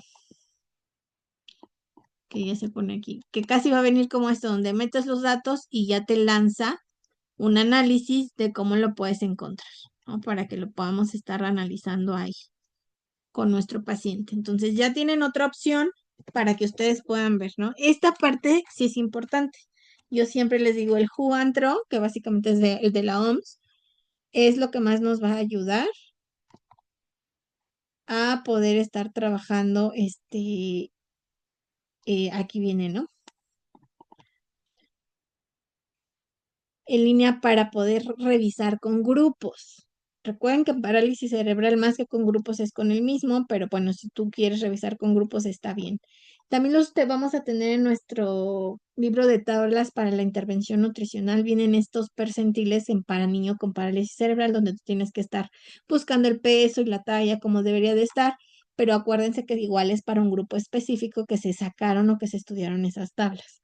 Entonces va a depender mucho de las condiciones de desarrollo y de crecimiento que haya tenido el pequeño para que pues realmente se vea un enfoque, una respuesta. Entonces ahora sí voy a dejar de compartir y nos vamos a regresar a la presentación.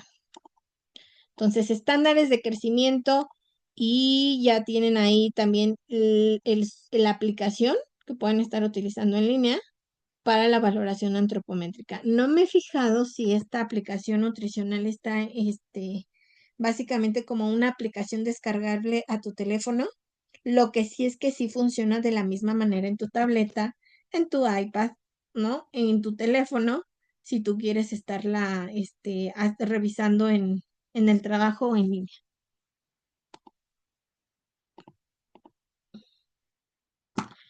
Ahora, ¿con qué periodicidad tengo que hacer el seguimiento de la evaluación? Acuérdense que sobre todo son segmentales a estos pequeñitos, a estos pacientes. Bueno, existen curvas para niños afectos a parálisis cerebral infantil.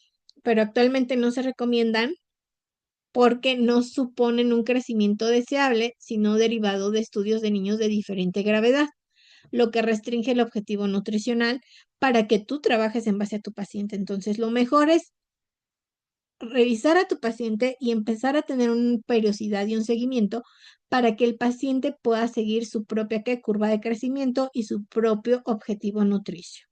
El perímetro del brazo y los pliegues en mayores de 5 años, no hay patrones disponibles para estos niños que tienen más de 5 años en la OMS.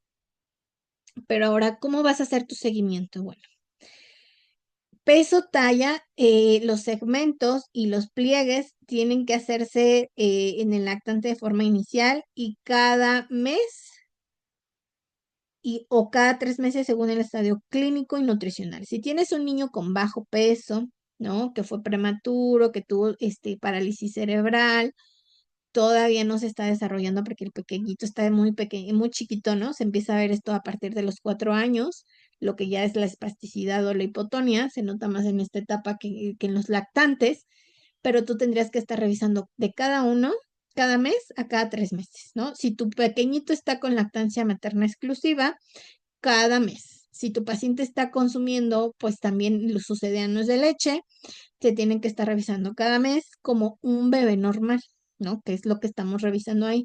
Entonces ellos tendrán que revisarse de esta manera.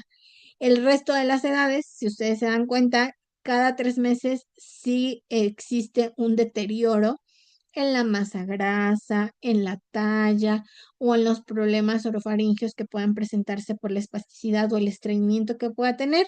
3 meses, ¿no? Que puedas estar revisando. Si no, el paciente ya está estable, ya aprendió, entonces sí se tiene que estar revisando al menos de 6, cada 6 meses si el paciente es un paciente estable. En análisis bioquímico, los bioquímicos que vas a pedir se tienen que estar haciendo siempre cuando lo tienes por primera vez. El paciente debería de venir con sus estudios y si no, tú tienes que solicitarlos. Recuerden, biometría hemática, química sanguínea, examen general de orina. Es importante estarlo revisando en nuestros pequeñitos. A veces eso es complicado, ¿no? Por precisamente la discapacidad, por el problema de la parálisis, pero sí es importante tener un análisis bioquímico. Acá es cuando se recomienda al menos cada año. Hay algunos que por precisamente la condición clínica necesitan hacerlo con más continuidad porque a veces necesitan cirugías, necesitan estar estableciendo pues otros términos, entonces ahí se tienen que estar haciendo cada 12 meses.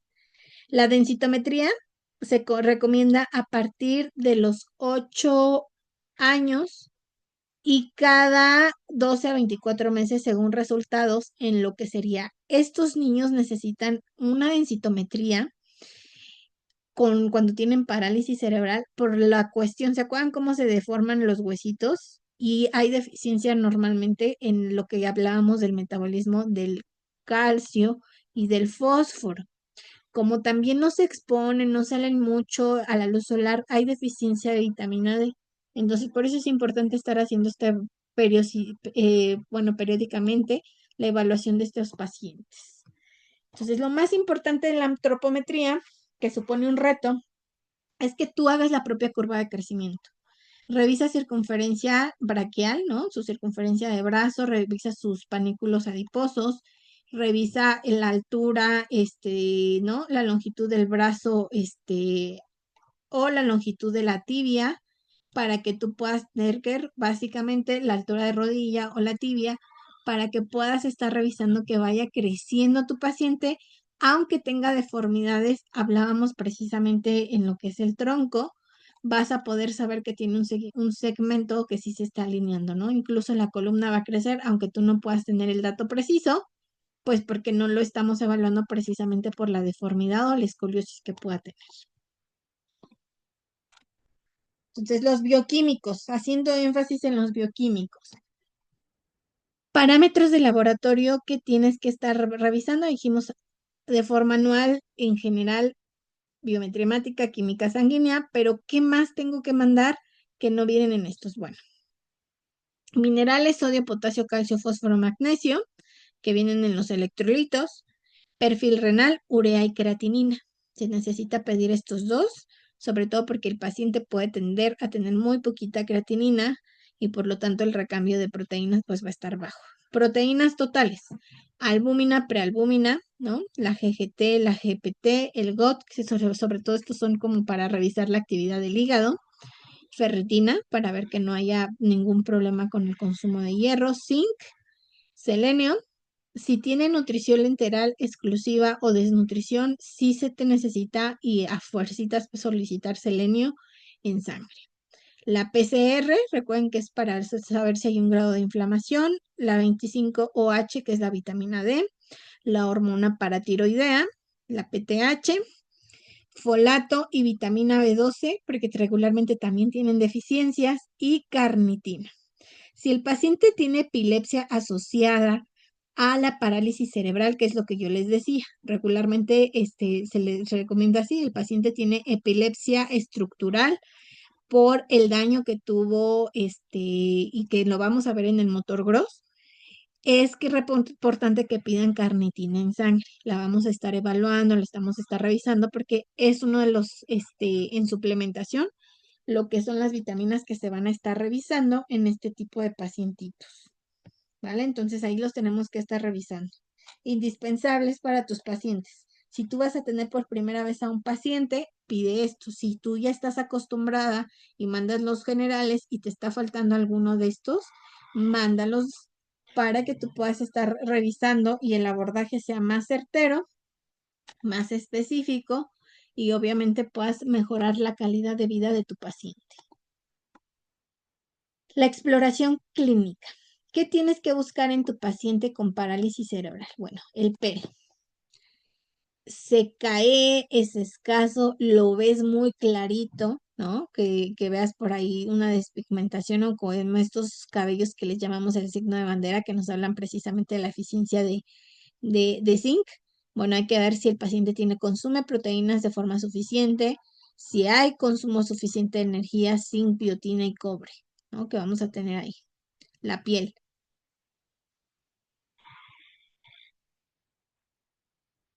Regularmente estos pequeñitos deben de tener una piel sana, pero si tú la ves pálida, ves despigmentaciones, ¿no? Que las manchitas, cerosis, hiperkeratosis, ¿no? Puedes encontrar dermatitis, y a veces le echan la culpa, es que es dermatitis de pañal, ok, aunque tu paciente use pañal, no tendría que tener dermatitis, ¿vale? Úlceras de decúbito, el movimiento, pues vas a ver ahí sobre todo deficiencia de zinc, ¿no? La palidez, que es el hierro, revisa las encías de tu paciente, las uñitas de tu paciente, para saber si no hay ahí, ¿no? La cerosis, que es vitamina E, que podemos ver precisamente las proteínas, nos van a hablar de esta dermatitis, pero también la vitamina A, la vitamina C, la vitamina B. Vamos a hablar de esta parte que tienen que nutrir las proteínas a nuestra piel. Uñas, ¿no? Que no haya distrofia, que no tenga estrías esa uña, que no tengas este problema de la uña de cuchara, que precisamente nos habla del problema de proteínas, de zinc, de hierro, para que lo podamos estar cuidando a nuestro pequeño. Ojos, hay que revisar, ¿no? La conjuntiva pálida, entonces sí muevan hacia el ojito. Hay que ver si no tiene cerosis conjuntival. La vascularización marginal de la córnea, que también nos habla precisamente de deficiencias. Los dientes, cómo están sus dientecitos. Algo que se me hace aquí muy común y que se revisa mucho en el hospital de Legaria, tienen ahí una odontopediatra, ¿no? Y siempre revisa a los pacientitos y me gusta mucho que siempre dice, o sea, el hecho de que tenga parálisis cerebral no significa que el niño va a desarrollar caries o que tenga un esmalte hipoplástico o un esmalte moteado. Sí tenemos que estar revisando los dientes del paciente, que tenga una buena higiene, enseñar a las mamás la higiene, porque muchas veces nuestras pacientes no van a tener como el sostén económico de decir voy con cada profesional de la salud y ahí es donde entra nuestra parte, ¿no? Ustedes pueden enseñar cómo se tiene que hacer una buena higiene, porque los niños espásticos en dientes pueden tener bruxismo y esto va a dar una debilitación del esmalte y se va terminando y obviamente van a terminar con dolor. Hay técnicas, lo que más se utiliza en niños con bruxismo, con parálisis cerebral, que lo hacemos o se hace mucho en Legaria, es que nos juntamos varias mamis y compramos el Botox y la odontopediatra lo pone a los niños para reducir precisamente esta fuerza que se hace en la mandíbula y el niño pueda tener una disminución en este bruxismo, ¿no? Lo que es esta espasticidad que va a ocasionar el rechinamiento constantemente de los dientes y que obviamente pues es algo que se tienen que estar trabajando. Es muy difícil a estos pequeñitos hacerles guardas. No es, yo he intentado muchas veces con muchos profesionales y realmente no he podido, pero porque les mencionaba, lo que más se puede trabajar aquí es ayudarles con lo que sería nuestro Botox, ¿no? Ustedes tienen que saber los esquemas, pueden recomendar cuando tengan este tipo de pacientes qué es lo que se puede trabajar. Entonces, si por ahí ustedes revisan, pues tenemos diversos hospitales donde se trabaja, también en Teletón se trabaja esta parte y también ahí mismo les ponen las unidades de Botox para ayudarles a los niños, ¿no? A disminuir la cantidad de bruxismo. Labios, esquelomatitis o quelosis angular, pues nos habla de la deficiencia de hierro, deficiencia de B2, ¿no? Entonces hay que estar revisando nuestras vitaminas del grupo B, que no haya deficiencia en este tipo de vitaminas, ¿no? Porque a veces la paciente dice es que es normal, ¿no? Como que abre mucho la boca y fuerzan, porque ellos básicamente sí son de hacer, les mencionaba, ¿no? Muchos movimientos faciales que no son voluntarios, entonces piensan las mamás que es por esto y no solamente es la deficiencia de estos nutrientes. Lengua, glositis o atrofia papilar, que la vean muy grande, muy básicamente muy roja, significa que hay deficiencias de vitamina B12, vitamina B2, ácido fólico y hierro. Y bueno, vamos a ver en el esqueleto. Ustedes tienen que ver el rosario crustal, tienen que ver el dolor óseo, ¿no? La vitamina D y la vitamina C también es importante que tengamos en el esqueleto la adecuación para que nuestro paciente no tenga más malformaciones. Creo que en esta parte, cuando el niño tiene desde chiquito el seguimiento integral, que es lo que yo les llamaba, ahí en Teletón enseñan los posicionadores, cada cuánto tienes que mover al niño, para evitar lo que son las deformaciones, ¿sí? Pero ahí viene la parte que nos corresponde a nosotros.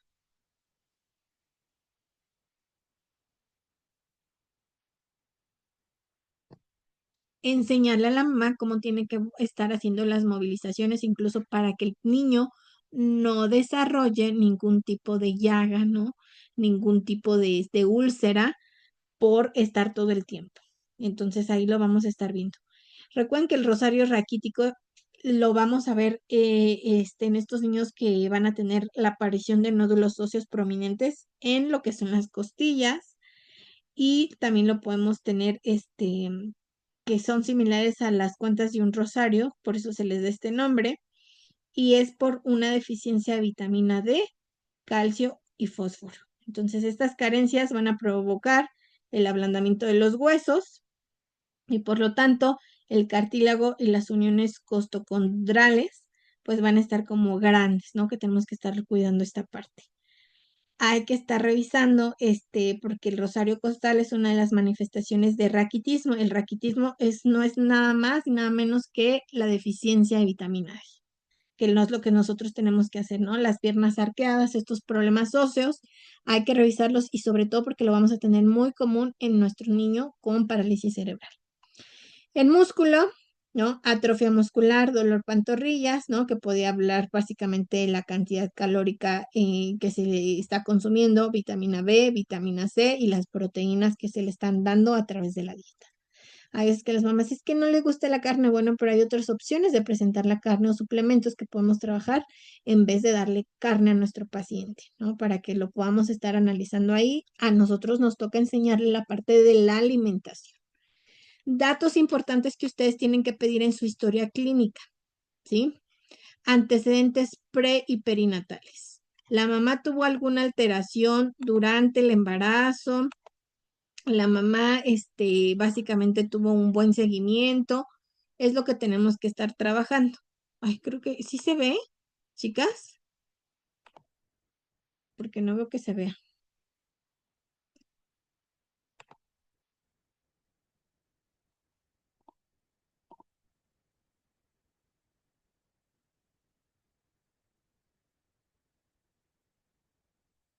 A ver, espero que me digan si ven. Es que yo no veo nada. Se puso en negro mi pantalla. Ok. O sea, sí ven, pero yo no veo. Entonces aquí dice, ¿no? Hay que ver si la mamá, ¿no? ¿Cómo estuvo el periodo? ¿Tuvo infecciones en vías urinarias? ¿De cuántas semanas de gestación fue? ¿Ha tenido embarazos previos? ¿No? ¿Qué tipo de parto tuvo? Si tuvo una calificación Apgar, si se tuvo que reanimar al pequeño, si estuvo dependiente de oxígeno, las secuelas que básicamente conoce. Esto es porque es importante revisarlo, porque a veces la mamá no conoce o la cuestión emocional del duelo que ha tenido que vivir por la discapacidad, por el problema de la parálisis cerebral, es difícil para ellas enfrentarlo.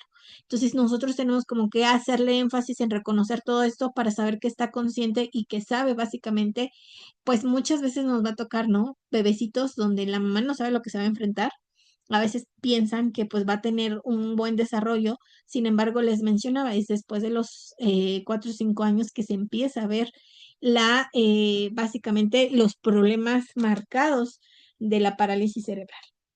Entonces, en el desarrollo hay que ver las curvas de peso, talla, el perímetro cefálico, incluso revisar la parte de las vacunas, ¿no? Porque me acuerdo con el mío que fue prematuro y él tenía 8 meses y no le querían poner ninguna y era así como irme a pelear con los doctores, pero decía, bueno, sí, pero pues ya está aquí, ya le está corregida está, tal vez sí sigue bajo de peso, bajo de talla, pero necesita sus vacunas. Entonces, no porque sean pacientes prematuros y porque el niño tenga peso bajo, si inmunológicamente está equilibrado, necesita recibir sus vacunas y ustedes necesitan revisar que el niño tenga todas sus vacunas porque es una parte en la que nosotros lo vamos a cuidar, ¿vale?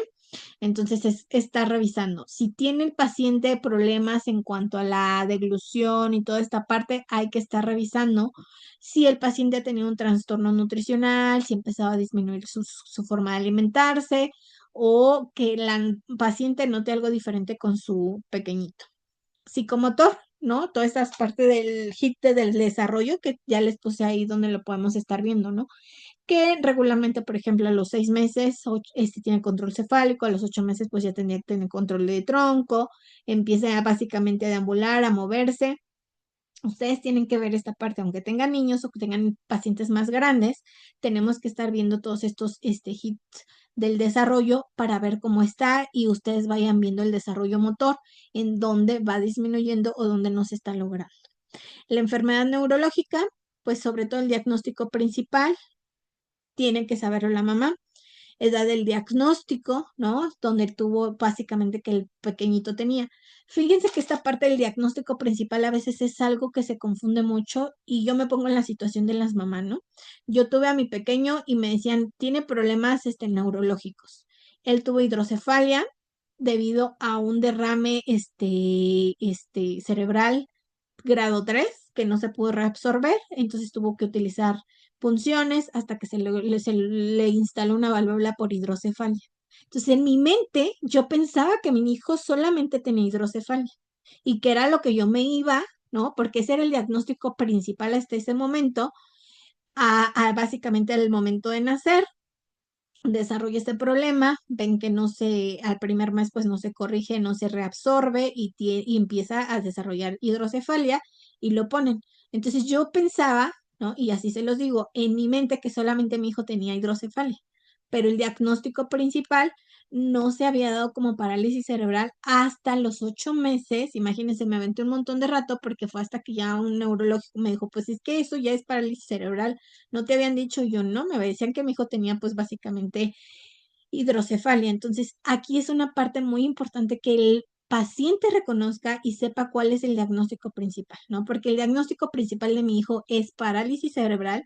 Obviamente también tiene hidrocefalia, ¿no? También tenía problemas de displasia pulmonar, precisamente por las alteraciones que tuvo en el cerebro, que se desarrolló también epilepsia estructural, pero ahí ustedes tienen que revisar junto con su paciente. Esta parte no es algo que se enseñe, eh, pues básicamente en la vida real, porque yo lo pasé y entonces ya tuve que ir viendo. Luego me decían, ¿cuál es básicamente, en qué grado motor está? Tampoco lo sabía, ¿no? Entonces yo todo esto lo fui a descubrir en Teletón. Básicamente la esperanza de vida, las complicaciones, porque ahí había especialistas de toda parte, ¿no? Estaba el neurólogo, estaba la médico rehabilitador, estaban los expertos en lenguaje, en terapia ocupacional, el odontopediatra, ¿no? O sea, ahí encontré todos los que me fueron enseñando y me fueron trabajando y estuve ahí muchos años haciéndolo como paciente, ya después como profesional, pero es la parte que yo les enseño, que a veces las mamás no saben toda esta información y es importante que ustedes enseñen a que ellas la capturen, ¿no? Aquí es lo que yo les decía, ¿no? Si tiene epilepsia, si toma algunos fármacos. Yo sabía que él tomaba fármacos, pero los fármacos, yo les mencionaba, fue una mamá muy joven, ¿no? De 19 años con un niño con parálisis cerebral. Entonces yo pensaba que él tomaba eso por la hidrocefalia, hasta que supe que pues sí necesitaba relajantes porque era un pequeño con cuadriaplésica espástica, o sea, estaban afectadas todas sus extremidades y esto lo relajaba, ¿no? Por eso yo no lo sentía en esta parte y se van presentando también trastornos del sueño en este tipo de pacientes. Entonces, estos son datos importantes que ustedes tienen que poner en su historia clínica antes de irnos a hablar de la alimentación, porque la paciente necesita saber, ¿no? Y ustedes necesitan saber todo esto del grado, básicamente del desarrollo motor, del grosor para que ustedes puedan estar revisando a qué se van a enfrentar, pues no solamente en este tiempo, sino en el momento que vaya creciendo, lo que van a estar trabajando. La alimentación, si su paciente tuvo lactancia exclusiva, si fue alimentado con sonda, si tuvo soporte nutricio, todo eso lo tienen que revisar, ¿no? La alimentación complementaria, qué edad se inició, con qué se inició. Si tienen pequeñitos, pues ya les va a tocar también trabajar con ellos la alimentación complementaria, sea que el paciente se alimente con sonda o con una gastrostomía con botón gástrico, pues también tiene que estarse haciendo esta alimentación complementaria. La ingesta habitual, ¿no? Desayuno, como almuerzo, comida, merienda. Lo hizo por el conocimiento que ella tenía, por las creencias de las personas cercanas o fue indicada por un médico. Ahí también tenemos que estar hablando del consumo principales de grupos de alimentos para estos pequeñitos, ¿no? Se recomienda leche todos los días, pescados, carnes y huevos, también se tienen que hacer básicamente todos los días, frutos, ¿no? La fruta se tiene que hacer diario, los frutos secos ahí ahorita van a ver en algunos se recomiendan, en algunos no tanto, porque también por la disfagia podría disminuir. Cereales y verduras necesitan consumirse de forma complementaria, básicamente todos los días.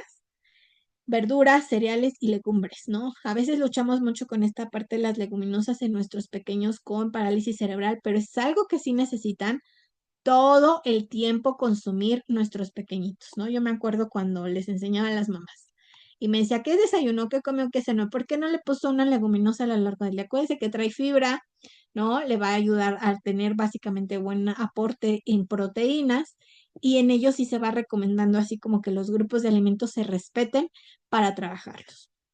Suplementos si está consumiendo alguno y si no en este curso también vamos a estar viendo diferentes suplementos para este tipo de pacientes con parálisis cerebral y bueno, alteraciones de la conducta alimentaria. Estos pacientes tienden a tener lapsos sin hambre, lapsos con mucha hambre, ¿no? Donde nada los sacia y ahí es donde tenemos que estar trabajando en lo que es los hábitos y la rutina, los horarios que se tienen que respetar con nuestros niños con parálisis cerebral. Vamos a hacer el primer análisis de nuestro caso clínico. Tenemos a una niña de 8 años y 6 meses de edad. Su fecha de nacimiento fue el 4 de enero de 2013. Está en la sección de gastroenterología y nutrición pediátrica para valoración del estado nutricional. Tiene parálisis cerebral infantil con tetraparesia espástica y retraso mental moderado grave. Su peso es de 15 kilos. Su talla es estimada básicamente acuérdense, a lo largo del brazo fue de 20 centímetros. Y La estimación, de acuerdo a Stevenson, es de 108.8 centímetros, con básicamente la estimación de la altura de rodilla de Gauss nos da 114 centímetros, el perímetro del brazo es de 13 centímetros, y en los bioquímicos nos da una anemia ferropénica, la hemoglobina está en 9.5 gramos sobre decilitro, tiene microcitosis hipocrómica, o sea, de hierro trae 35 miligramos sobre decilitro, esto es muy bajito, ferritina trae 7, o sea, está también muy poquita cantidad de ferritina, y bueno, el zinc está disminuido a 46 microgramos por mililitro. Entonces ahí ya nos vamos viendo, ¿no? Necesita consumir hierro, necesita consumir una buena cantidad, básicamente proteínas, pero también aquí necesitamos darle a nuestro paciente zinc. Vamos viendo, ¿no? Cómo se encuentra. El propósito es que ustedes van a trabajar el día de mañana, del día de mañana metiendo estos datos a la calculadora que yo les di para que puedan ver cómo nos lanza los análisis para que ustedes puedan ver. ¿Cuáles son los objetivos nutricionales cuando tengamos así nuestros casos? Bueno, lo primero es aliviar la desnutrición derivada de la incapacidad del paciente para cerrar los labios, succionar, morder, masticar o deglutir. Acuérdense del motor grosso, ¿no? Del 1 al 5. Hay niños que sí pueden masticar, hay niños que pueden solo morder, pero no mastican, tragan literalmente, y hay pacientes que solo pueden deglutir, no mastican ni tragan, o sea, básicamente por eso se les dan texturas suaves. Hay pacientes que solo succionan y hay otros, pues básicamente que no hacen ningún movimiento y pues tienen que alimentarse por medio de sonda o gastrostomía. Tu propósito es promover la independencia, ¿no? Por medio del uso de dispositivos de adaptación alimentaria para que ellos puedan ayudarles.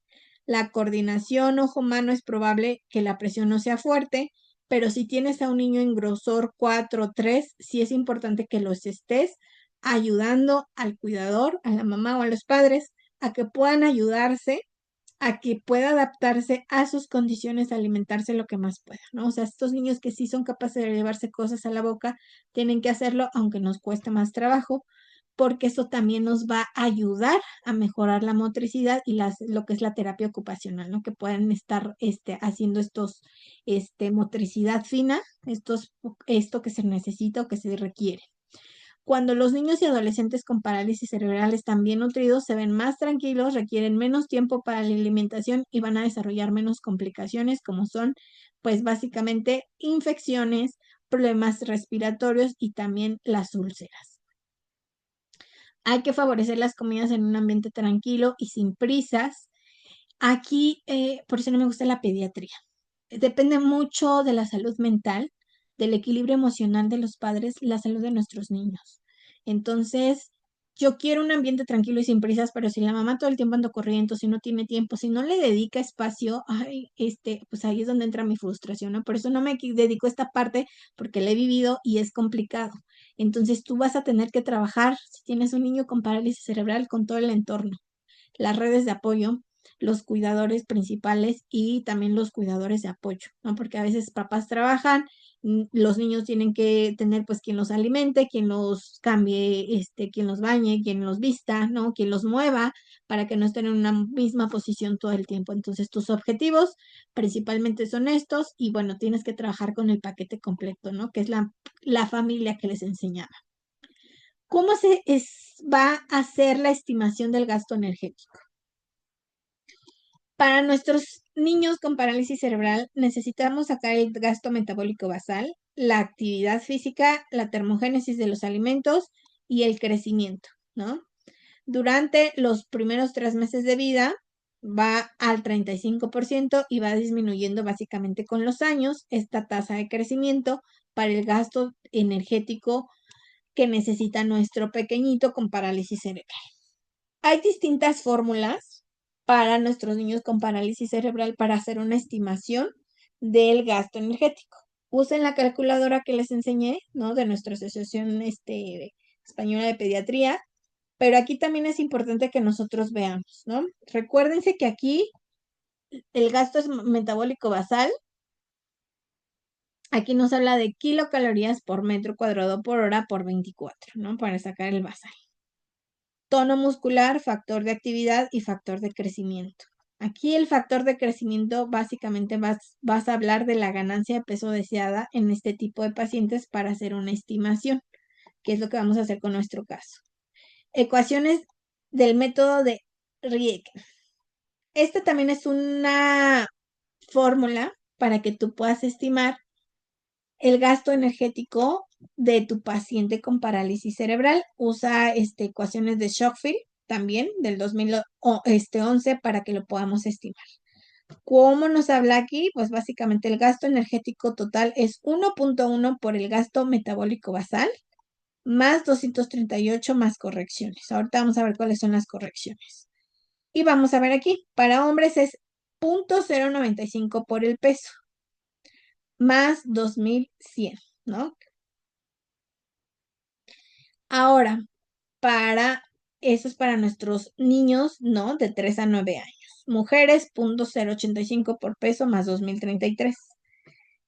Hombres de 10 a 18 años se necesita 0.74 por el peso más 2754. Mujeres, acá está, 0.56 por el peso en kilos más 2898. ¿Cuáles son las correcciones? Aquí la corrección general que se le hace a las fórmulas es menos 280 calorías a cualquiera. Esa es la corrección. Por grado de movimiento, en vez de restarse, se le tiene que sumar más 222 calorías, que es lo que yo les decía, ¿no?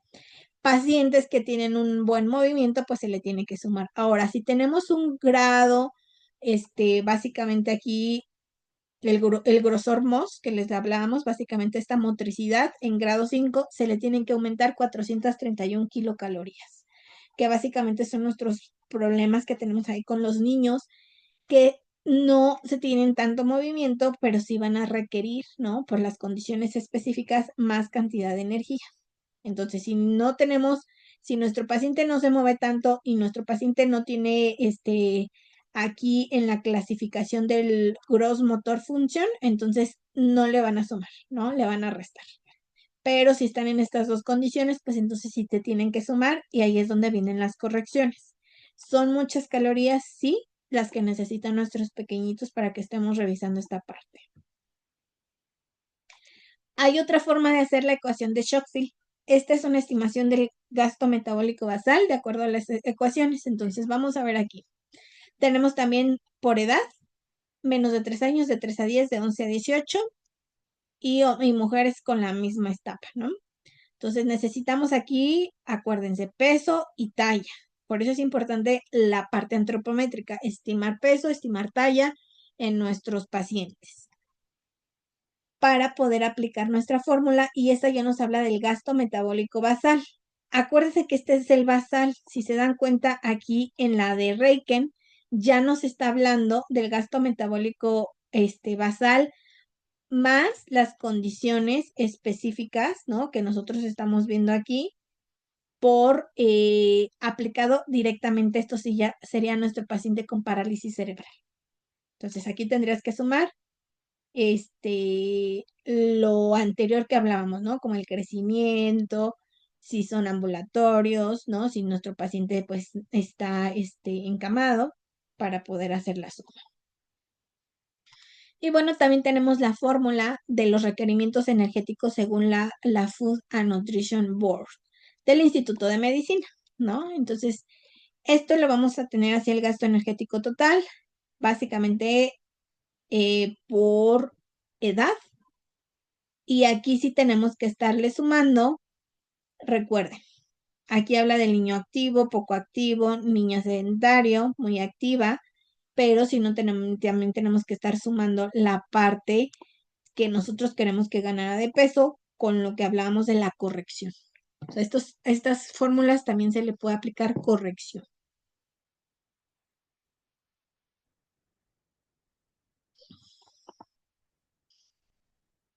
Y bueno, nos vamos a quedar en el requerimiento de los macronutrimentos.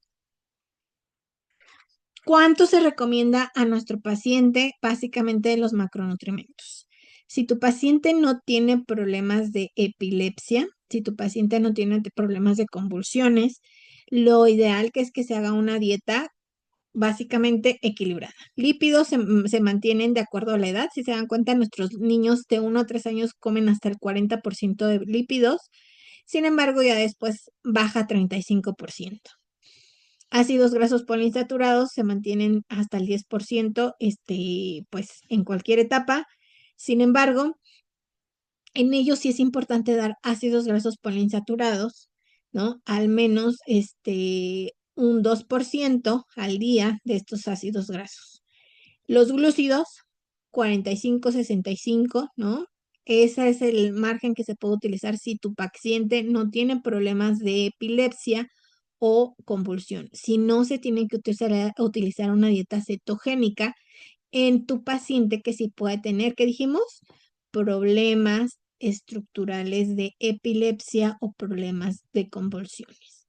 Y las proteínas se mantienen de 1 a 3, están bajitos hasta el 20%, y ya después que pueden llegar de 4 a 18 años hasta el 30% de su requerimiento total calórico, para que lo estemos revisando. A niños con que es lo que tenemos que revisar, adultos, ¿no? Que ya podemos estar viendo que tienen parálisis cerebral, entonces sí se tendría que estar llevando hasta un 35% de las proteínas, porque aumentan, ¿no? El requerimiento específico que podemos tener ahí.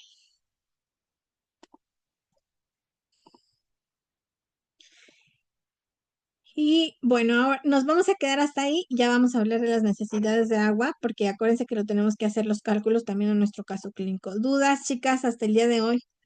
Está bien bonito este tema, pero bueno, tiene sus desafíos, ¿verdad? Para trabajarlos. ¿Dudas, preguntas antes de terminar nuestra sesión 1 del curso de nutrición en parálisis cerebral?